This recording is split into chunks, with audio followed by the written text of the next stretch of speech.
سعال المدخن؟ ما هي أسبابه وأعراضه؟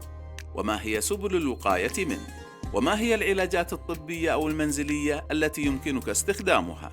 وما عوامل الخطر المرتبطة به؟ ومتى يجب عليك استشارة الطبيب؟ جميع هذه الأسئلة سوف أجيب عليها بإذن الله في هذه الحلقة من البودكاست.